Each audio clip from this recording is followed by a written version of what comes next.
Y entonces fui a entrevistar a Chicha en ese momento porque el caso de su nuera, de Diana Teruggi, era uno de los casos que se juzgaba en ese juicio oral. Eran 8 casos y uno de los casos era el de Diana.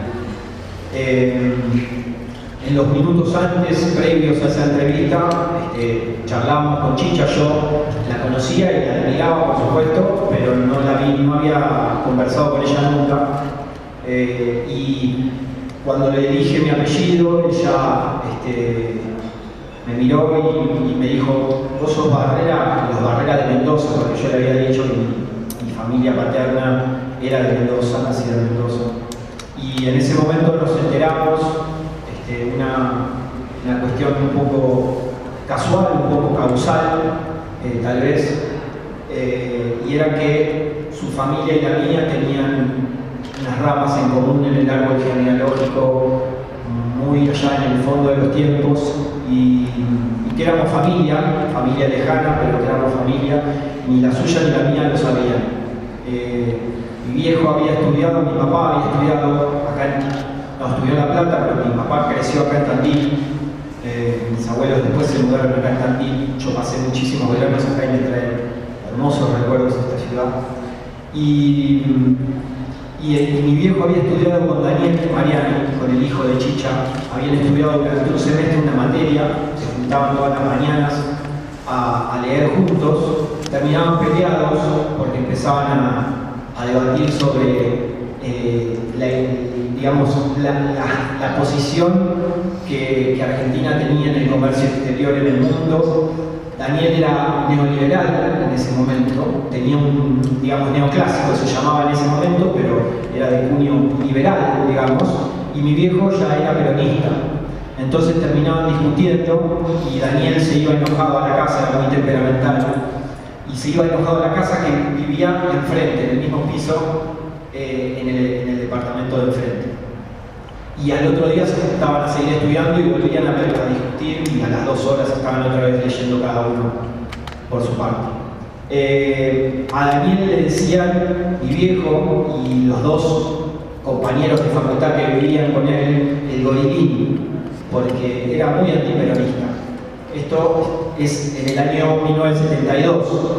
Daniel se casa en mayo del 72, viaja a Chile por una beca de estudio, al Chile de Allende, y vuelve a los 4 meses con la cabeza completamente transformada, siendo peronista a muerte, y empieza a militar después de ese viaje a Chile. Con los años mi viejo lo cruzó y no podía creer en la transformación que se había dado en Daniel, que algunos años después, por circunstancias diferentes, también fue la transformación que tuvo Chicha. Porque Chicha, hasta el año 1976, era una señora que frecuentaba un circuito cultural de cierta élite. No era conservadora, pero tampoco era una mujer muy apegada a la política. Tenía amigos, iba al teatro, al cine, y era docente, era profesora de pintura. Y en ese momento discutía mucho con Daniel, porque intuía, aunque no lo sabía del todo, intuía que Daniel estaba cada vez más metido en la militancia, y por supuesto tenía miedo, y además no congregaba con las mismas ideas de su hijo. Entonces, esa transformación que Daniel experimentó en ese viaje a Chile, con esa experiencia que le voló la cabeza, la experimentó bajo circunstancias mucho más trágicas. Chicha, unos años después, cuando tuvo que empezar a buscar a su nieta, que habían robado el 24 de noviembre de 1976 de la casa donde atacaron y donde asesinaron a su nuera, Diana Teruggi, donde robaron a su nieta, que eran ahí Mariani Teruggi, y su hijo Daniel no estaba en ese momento, se había ido y sobrevivió al ataque, pero fue asesinado 9 meses más tarde en las calles de La Plata. Esa es un poco la historia. En realidad no es la historia que cuenta el libro, esa es la bisagra de la historia que cuenta el libro, porque en realidad por eso se llama La Casa de la Calle 30, porque es tal vez el segundo nacimiento de Chicha, ¿no? Ese día vuelve a nacer bajo el signo trágico de esa masacre y se convierte de a poquito, muy de a poquito, en la mujer que terminó siendo enorme, que torció la historia de este país, literalmente, digamos, ¿no? A través del descubrimiento del índice de abuelidad, no solo acá en Argentina, sino en todo el mundo. Y un poco esa transformación es la que me interesaba contar en este libro. Ya te doy paso. Embalo, yo embalo y después, bueno, en algún momento vuelvo. No, simplemente quería un poco referirles de qué se trata el libro. Si bien la historia de Chicha, por supuesto, es una historia que se conoce bastante, porque Chicha fue una de las 12 abuelas fundadoras de Abuelas de Plaza de Mayo.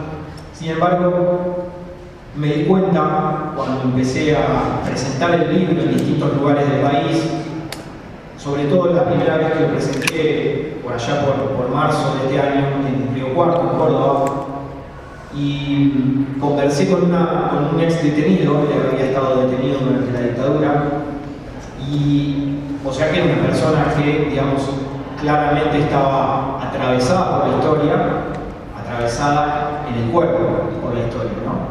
Y me preguntó si Chicha era familiar de un desaparecido o había estado detenida. Y ahí me di cuenta, o fue un indicio para darme cuenta, que a veces la historia de Chicha quedaba como encapsulada, ¿no? Quedaba como encerrada en ciertos ámbitos, en los ámbitos de los organismos de derechos humanos, en los ámbitos militantes, en algunos círculos universitarios, pero que tal vez no se conocía como debiera conocerse, digamos, ¿no? Creo que esa opacidad puede tener que ver con que ella se fue temprano de Abuelas de Plaza de Mayo y se recluyó en una organización pequeña que fundó, muy modesta, la Asociación Anaí, con la cual siguió buscando a Clara, pero ya no estuvo vinculada a la historia de Abuelas de Plaza de Mayo, que es una organización mucho más grande, con mucho más estructura y mucha más visibilidad. Un poco eso es lo que cuenta el libro. Bueno, un poco eso es lo que cuenta el libro y, bueno, si querés decir. Sí, ya pasaste todas las preguntas que tenía previstas, pero a medida que ibas haciendo el relato, se nota que hay como transformación, ¿no? Que vos detectás como puntos que dan origen a cada una de las historias y por supuesto al libro. ¿Cuál es tu transformación en ese recorrido como escritor de este libro en particular? Es una transformación como ser humano antes que nada, ¿no? Haber conocido a Chicha Mariani, haber conversado durante 13 años, digamos regularmente, a veces semanalmente, a veces pasado un mes o dos, y bueno, ella estaba muy ocupada, por supuesto, y yo también tenía laburo y eso, y capaz que no nos veíamos, pero sí, durante todos esos años yo la visité, empezamos a conversar, nosotros los periodistas decimos fuente a las personas con las cuales conversamos, digamos, ¿no? Y para mí ella nunca fue una fuente, digamos. Y sobre todo a partir de ese descubrimiento común, el vínculo con ella se volvió mucho más familiar, mucho más personal, mucho más nítido, y entonces pasaron a ser conversaciones en lugar de entrevistas. Eran diálogos largos, sin apuro, porque yo llegaba a su casa y ella pedía un mate y decía no me molesten, y nos encerrábamos muchas veces en la pieza y ahí conversábamos. Yo llevaba, por supuesto, mi cuestionario, ¿no? Con todas las preguntas que había pensado para hacerle ese día, y por supuesto hablábamos de lo que ella quería. Pero eran conversaciones muy lindas, era una gran conversadora, era muy bueno. No descubro nada diciendo que era una mujer muy lúcida, muy inteligente y muy dulce. Era como una abuela, digamos, para para mí era como una abuela más, digo, de Plaza de Mayo, y yo la sentí un poquito propia, ¿no? Así que esa transformación para mí fue enorme, y paradójicamente esa transformación fue la que me puso ante uno de los mayores desafíos, digamos, a la hora de sentarme a escribir el libro, porque yo necesitaba tomar distancia de la persona para poder escribir. No podía escribir con todas esas emociones a flor de piel, aunque eran un poquito inevitables. Entonces era el corazón bien caliente cuando conversábamos y la cabeza lo más fría posible cuando me sentaba a escribir, ¿no? Y creo que ese fue uno de los mayores desafíos, porque yo ya admiraba a Chicha desde antes de conocerla personalmente, y yo no quería escribir, como lo digo, en una especie de suerte de prólogo que escribí el libro. No quería salir de esa experiencia con el retrato de una estampita, digamos, ¿no? De una figura tallada en mármol. Yo quería contar la vida de una persona, la vida extraordinaria de una persona, triste, trágica, feliz por momentos, pero quería contar que esa persona que había hecho todo lo que hizo Chicha era una persona de carne y hueso, que pagaba las cuentas, que tenía sus preocupaciones domésticas, que mientras era una de las dirigentes más importantes del movimiento de derechos humanos, también tenía que ocuparse de un montón de otras cosas. Y por suerte, uno de los tesoros como fuente de información a los que pude acceder son las cartas que ella se intercambió con Pepe Mariani, con su esposo, que vivió durante 20 años en Italia, desde el 75 hasta el 95, y se carteaban regularmente todas las semanas. Se mandaban cartas. Chicha, obsesiva con los registros como era, numeraba todas las cartas, incluso les ponía número a cada una de las hojas que tenía en la carta, y por ahí la dejaba un lunes y la retomaba un miércoles, le sumaba otra hoja, y por ahí las cartas tenían 10 hojas. Y volvía la carta de Pepe la semana siguiente. A veces no, y se enojaba. ¿Cómo puede ser que hace 4 meses que no me respondes? Ellos estaban divorciados, nunca se divorciaron, digamos, formalmente, pero estaban separados, pero eran muy amigos. Fueron muy amigos toda su vida, y ella decía que Pepe había sido el único hombre de su vida. Pero esa cotidianidad que se daba en las cartas, porque uno en las cartas cuenta las cuestiones cotidianas, no solamente las cuestiones cruciales.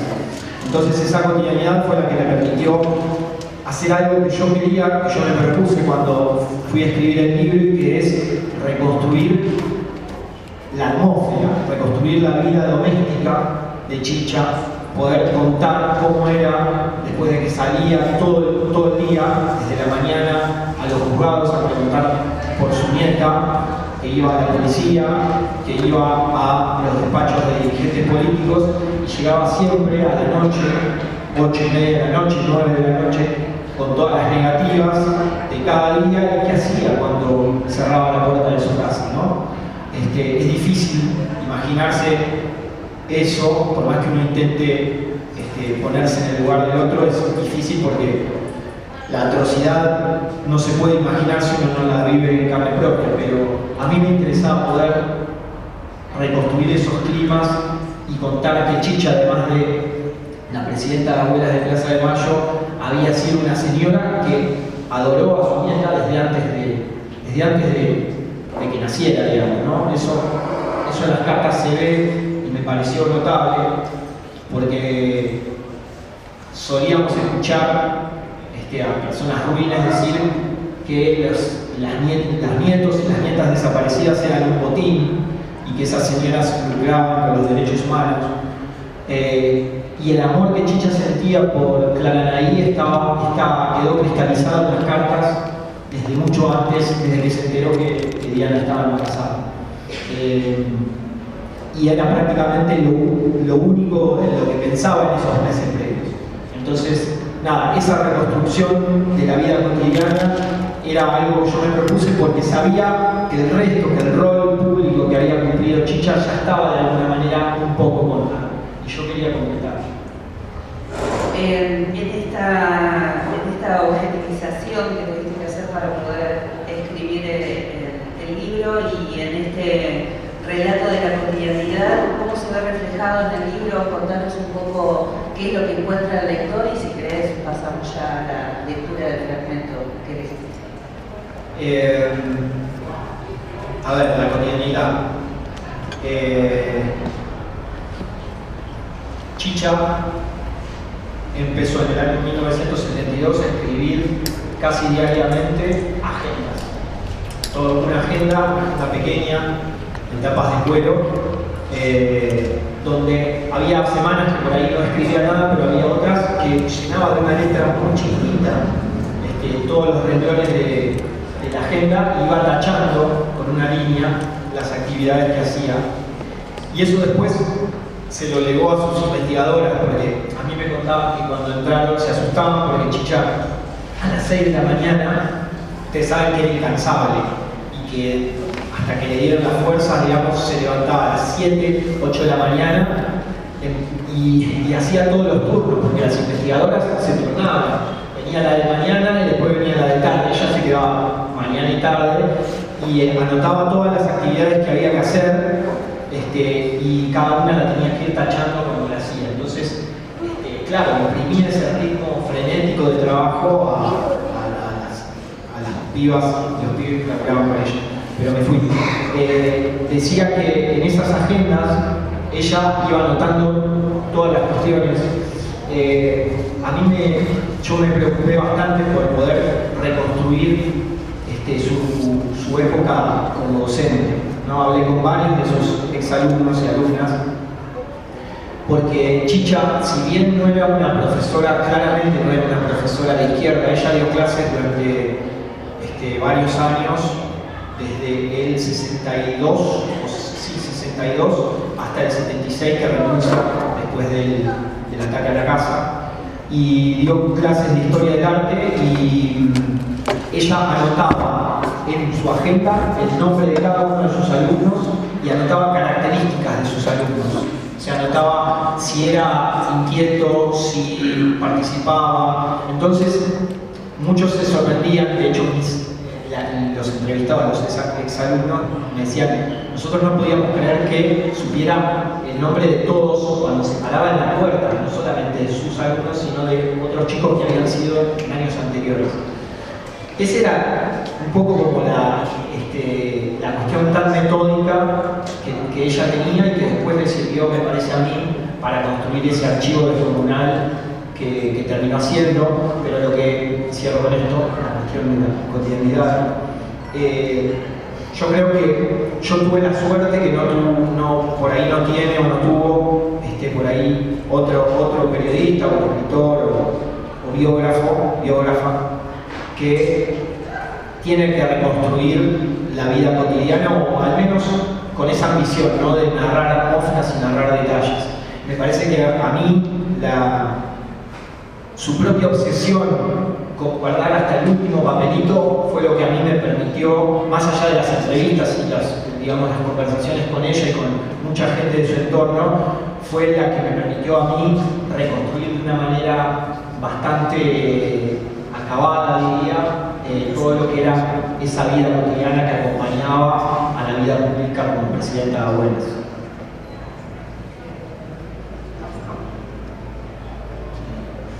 Bueno, leo un fragmento y si quieren después podemos abrir a consulta. Voy a leer el final del primer capítulo del libro, que es el primer capítulo cuenta los 5 días antes del ataque a la casa de la calle 30, empieza en el cumpleaños de Chicha, que es el 19 de noviembre, y termina el 24. Este es el final.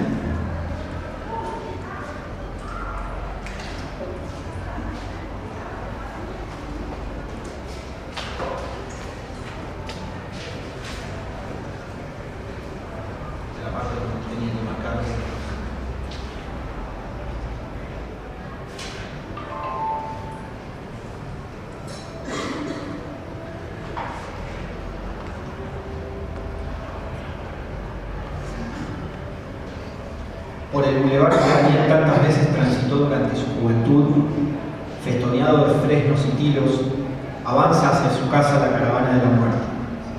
Disponen retenes en un radio de 200 metros para que no salga ni entre nadie. Daniel ha pasado por ahí unos minutos antes. Frente al número 1134-1136 de la calle 30, estaciona un camión blindado y apunta la culata hacia la puerta del garage y el jardín delantero. De la caja del camión saltan decenas de hombres que se despliegan sigilosamente por los techos de las casas vecinas. En pocos minutos tienen en la mira todas las ventanas y puertas. Apoyan los dedos en el gatillo y esperan la orden de disparar. Dentro de la casa, hace algunos minutos, los operarios de la imprenta se lavaron las manos entintadas y se sentaron a la mesa. Diana tiene apuro. Quedó con su suegra que llevará Clarita a la 1:30 y entre las 3 y las 4 de la tarde tiene que buscar a la pequeña María Cecilia Porfirio.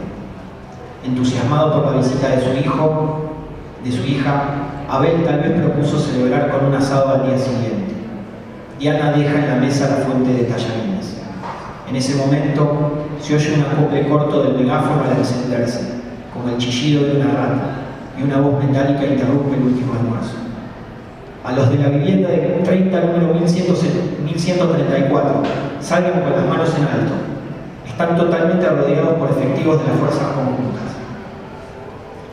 Exactamente a la 1:20 de la tarde de ese miércoles nuboso de noviembre de 1976, cuando la voz del megáfono anuncia que están rodeados y les ordena salir con los brazos en alto, Matilde, una niña de 7 años que vive a 3 casas de la de Diana, sobre la misma vereda, está acostada en la cama matrimonial con sus hermanos escuchando Pulgarcita, el cuento que su madre lee antes de la siesta.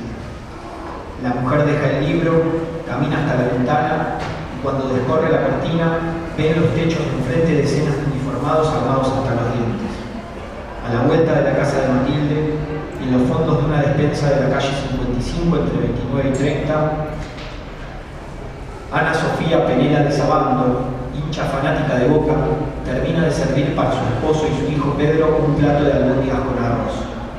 Su hija menor, Mabel, recién recibida de odontóloga, está volviendo, en el colectivo 307, de dar clases en la facultad. Pasará la tarde en la casa de un tío, porque la avenida 19, a 11 cuadras de la suya, está vallada. Mabel lamentará no poder llegar a su consultorio, montado hace poco en uno de los cuartos de su casa, porque a las 5 de la tarde una vecina de la misma manzana tiene turno por primera vez, Diana Esmeralda Tenucci Mariani. Tampoco podrá llegar a su casa de 55 entre 28 y 29 la señora Carrizo, quien volvía en taxi con su hija de 5 años y su hijo de 3 cuando la detuvo el retén. Pasará las 4 horas siguientes tiradas en el piso de una casa vecina. A 5 cuadras de ahí, en la calle 56, entre 24 y 25, Carlos Sade y Carmen Romero, a punto de ser padres de una niña, almuerzan luego de que él regresara de su trabajo como empleado en un registro del automotor. Carmen ya está en fecha, tiene contracciones, pero no puede saber que le faltan 3 días para parir. Conocen a Diana y a Daniel por vínculos familiares y, aunque no saben dónde vive, nadie lo sabe, suelen verlos pasar por la esquina en la Citroneta gris. En el departamento del fondo del pasillo de los Sade, Celia Taglianaut descuelga la ropa del tendedero. Dentro de su casa está Liliana Stancati, su hija, empleada bancaria, de licencia por anginas, que se asoma al porche y ve desfilar por la esquina patrullas policiales, camiones militares, ambulancias. Oye el motor de un helicóptero que vuela abajo y decide volver a entrar. El almacenero Díaz ha logrado que un cabo lo deje pasar y vuelve a su negocio 20 minutos después de haberse ido. Le preocupa no haber bajado las persianas metálicas. Hace ya unos minutos que Chicha empezó a ver pasar por la puerta de su casa a los uniformes del ejército. Se angustia mucho. Ver armas de aterra desde que era chica, cuando a su padre se le escapó un tiro de escopeta cerca de su cara. No es raro que alguno de sus alumnos deje de ir a clases y a los pocos días aparezca asesinado en las páginas del diario. Y ese mediodía, con las calles totalmente tomadas por el ejército, Diana tiene que atravesar 20 cuadras para llevarle a su nieta. No imagina el horror de que sean ellas mismas el blanco del ataque que al final de la tarde habrá sido el más sangriento en la historia de la ciudad. A pesar de ese oscuro presentimiento, Chicha Mariani sigue tejiendo la banda para su nieta, ensimismada, en el momento exacto en que a 20 cuadras de ese living alfombrado, su vida se parte por la mitad.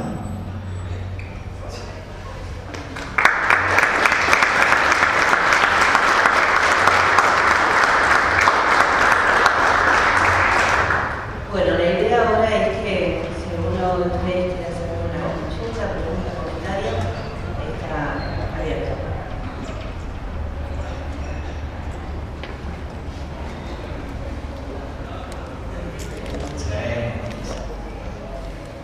Luya.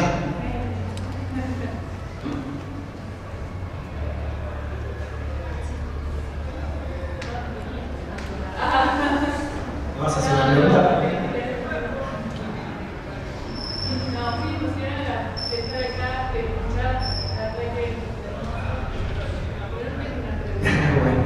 Bueno, no quería incomodar. Fuimos compañeros de facultad con Luigi. Debe hacer 15 años que no nos vemos. Exacto. Bueno, yo simplemente quería agregar a la audiencia, yo soy el tío de María Cecilia Portillo, la nena que Diana esperaba a las 3 de la tarde, porque ya mi hermana había sido tenida entre el 15 y el 20 de octubre del 76 y estaba en el cuidado de otro compañero y día por medio la llevaban a ver al papá a la casa de calle 30 cuando Diana Trucci llevaba a su hija con la abuela. Entonces en ese cambio de niño, ese día más tarde le tocaba ir a mi sobrina que no murió. Simplemente un anecdotario de tantas cosas que han pasado. Y nosotros, para recuperar a nuestra sobrina, tratamos un año más después de la tarde. Habíamos perdido todos los contactos y recién después de un año la logramos encontrar. Sí, bueno, Jorge Quiroga, tío de María Cecilia, y el papá de María Cecilia era uno de los operarios. Cuento muy brevemente, digamos, qué sucedía ahí en la casa de calle 30, para quienes no sepan. La casa de la calle 30 era la imprenta más importante que tenía Montoneros en la provincia de Buenos Aires. Tenía 4 máquinas y tenía el tamaño de la capacidad de un diario mediano para imprimir. Se imprimía ahí Evita Montonera, que era una de las revistas de la organización, y se distribuía, quienes lo imprimían eran 4 militantes. Diana estaba encargada también de operar la imprenta, pero además de ser la cobertura de esa imprenta, que por supuesto era clandestina. Entonces Diana interpretaba el papel de ama de casa, mientras su esposo, Daniel Mariani, salía de traje todos los días a trabajar a Capital Federal, porque él todavía tenía un trabajo legal, digamos, y todos los días llegaban cerrados a esa casa, cerrados es vendados, ¿no? Para no saber dónde era, 4 militantes que ponían en funcionamiento esa imprenta tan fundamental para la organización, porque después se distribuía mano a mano y corría de mano en mano entre los militantes y las militantes, y entre otras cosas, por ejemplo, esa revista denunció los vuelos de la muerte y los centros clandestinos de detención.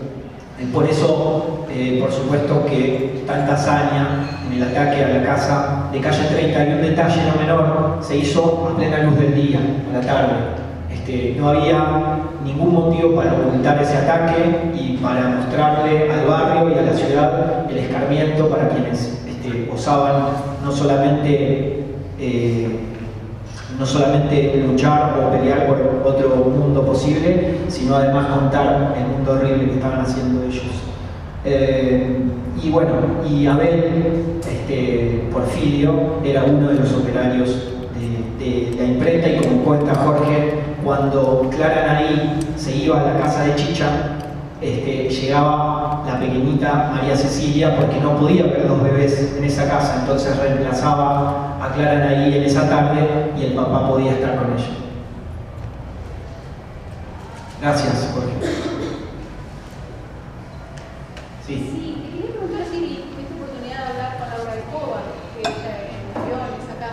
Sí. Si él no estuvo en el momento del ataque, porque ya se había exiliado en Francia, quería saber si tuviste oportunidad de hablar. Sí. Para ella fue una sorpresa por esperarse lo que había pasado. Claro. Laura Escobar tenía 7 años cuando vivió ahí, vivió 6 meses en la casa y se fue, digamos, su madre, que también trabajaba en la imprenta, Silvia Logui, sale al exilio en julio de 1976, 4 meses antes del ataque, y la pequeña Laura se va con la madre y se exilian en Francia. Laura después se volvió escritora y escribió una novela hermosísima sobre la casa de calle 30 que se llama La Casa de los Conejos y que es muy bella. Y en esa novela ella lo cuenta, si bien está novelado, digamos, pero lo cuenta desde su propio recuerdo, ¿no? Desde su propia vivencia. Yo me puse en contacto con ella justamente porque como ese libro, esa novela, era, digamos, el insumo para esa novela había sido su recuerdo, yo quería chequear algunos datos de esa novela a ver si eran reales o no. Digo, a ella no le interesaba eso, pero a mí sí, porque yo estaba construyendo un relato de no ficción. Así que hablamos, intercambiamos mucho por WhatsApp. Tuve la suerte de que eso ya se podía hacer. No me imagino cómo hacía un periodista sin WhatsApp para hablar a Francia y confirmarle algún detalle que había quedado colgado. Yo con la madre de ella, de Laura, no hablé, pero sí a través de ella, que intermedió, le pregunté un montón de detalles del funcionamiento de la imprenta de la casa que me sirvieron muchísimo. Y sí, cuando ella viajó a La Plata, en algún momento nos vimos. Digamos, me fue de muchísima utilidad poder hablar con Laura.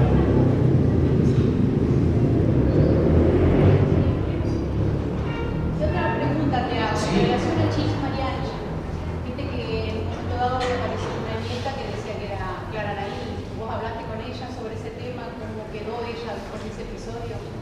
Sí, hoy hablamos a la tarde tuvimos una actividad ahí en la facultad, en el Instituto de Historia, y hablábamos sobre ese episodio, ¿no? Imagínense que, bueno, le cuento para quienes no recuerdan, en la Navidad de 2015 aparece una chica diciendo que era Clara Laí y tenía el resultado de un examen genético.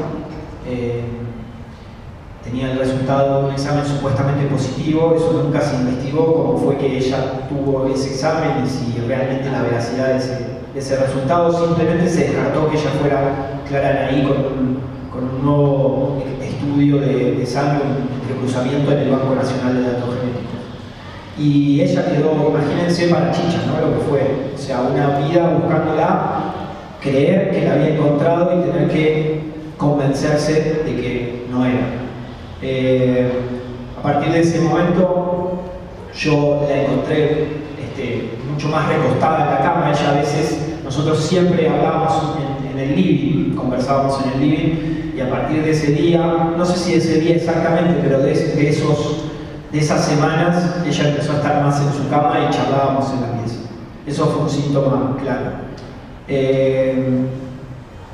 Y hablé con ella de eso. Ella, a ver, la justicia nunca comprobó ni investigó qué había pasado. Sí hubo comentarios de que podía haber sido una operación por algunos datos.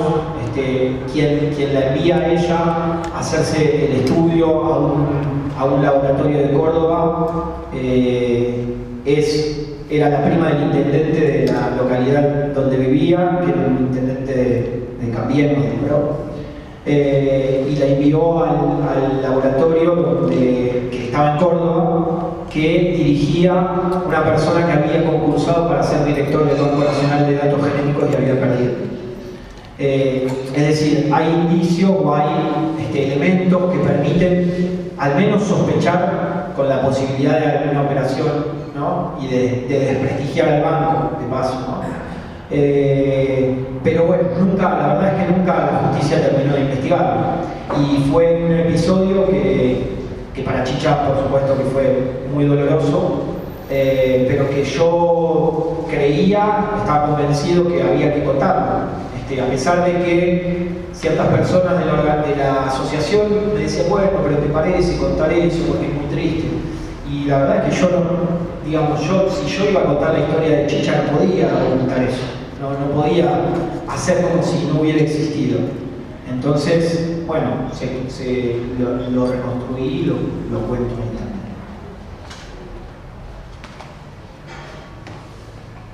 Estamos. Bueno, hay que... ¿qué alguien? Listo. No, yo si Quería, sí. Me parece que no terminaste de completar lo que le sucede a Chicha con su forma de pensar ideológicamente a través del tiempo, en el cual ella no venía de una familia política y se encuentra con la actividad muy politizada de su hijo. Sí, el cambio de Chicha es copernicano, o sea, es muy, muy importante, digamos, pero además a mí me resultó fascinante leer las cartas por eso, digamos, ¿no? Porque ella en sus cartas, están publicadas aparte fragmentos en el libro, ella en sus cartas había adquirido el lenguaje de los militares, digamos, decía subversivos, decía los guerrilleros no, pero decía subversivos, decía terroristas, ponía. Y hay unos comentarios que son muy tremendos sobre la violencia política, cómo ella interpretaba la violencia política previa al golpe de Estado, ¿no? Que a mí me sorprendieron porque, claro, como todos y todas, yo tenía la imagen de Chicha ya siendo una dirigente de derechos humanos, digamos, con un discurso coherente, lúcido, vanguardista siempre, impresionante. Y bueno, y ahí uno puede ir viendo esa transformación, ¿no? Que se dio bajo circunstancias forzosas, tristes, pero bueno, y ahí hay algo como muy natural, que es el miedo, ¿no? O sea, el miedo que ella tenía que su hijo militara, porque sabía que los militantes corrían un riesgo muy alto. Y además estaban todas las discusiones políticas que ya venían de los años previos, cuando Daniel un día la sentó en la habitación y le dijo, vos me mentiste, y Chicha sentía muy profundamente eso, la frase vos me mentiste era como una herida muy grande, y el hijo le dijo, vos me mentiste, ¿por qué? Porque me mentiste sobre Perón, le dijo. Venía de una charla y ahí le empezó a decir que era todo lo que, digamos, él se estaba formando en ese momento y le dijo un par de cosas que se habían logrado los gobiernos peronistas, y bueno, ella aceptó eso, pero por supuesto que siempre hasta el último día del golpe de Estado siguió pensando. Ella estaba horrorizada de la violencia, pero tenía una especie de teoría de los dos demonios, digamos, ¿no? Ella pensaba que la violencia se generaba de los dos lados, ¿no? Y fue a brindar el día del golpe de Estado con un amigo. O sea, fue a la casa del amigo y brindaron, y le escribió una carta a Pepe los días siguientes y le puso, ahora espero que se pacifique un poco el país. Por eso yo digo en el libro que tenía las cosas muy mezcladas, porque ella creía que los militares venían a terminar con los episodios de violencia callejera, urbana y política que había, ¿no? Bueno, sabemos que no era eso, pero en ese momento Chicha lo pensaba. Entonces toda esa transición que ella hace desde 1976 hasta el 82, en sus cartas está perfectamente descrita. Porque ya en una carta en el 82, cuando le habla a Pepe de la guerra de Malvinas, le dice, no podemos, textualmente le dice, hay gente que quiere que nos olvidemos de la búsqueda de los nietos, no se puede construir el futuro olvidando el pasado. Entonces ya en ese momento, 6 años después, ella ya tenía unas ideas muy distintas que eran las que iba a consolidar y a profundizar durante el resto de su vida como dirigente de derechos humanos. yo me voy a tomar el atrevimiento de hacer la última, que teniendo en cuenta que estamos en una feria del libro y en este relato que vamos a hacer del tránsito de la investigación y estos recovecos que vamos encontrando como periodista y escritor, pero también involucrado emocionalmente en este tránsito, ¿cuándo decís hasta acá llegó la investigación y te pones a escribir? ¿Es así que se realiza o vas escribiendo a medida que investigas? Yo creo que, digamos, en cada uno y cada una esa circunstancia es diferente. No creo que haya un método. En mi caso, el método es el caos total. No es un método, pero es lo que sale. Y entonces yo sabía que a medida que iba conversando con ella tenía que empezar a escribir, porque si no, porque uno cuando sale de las conversaciones y está todo eso a flor de piel, es más fácil como aterrizar esas emociones, ¿no? En una hoja. Y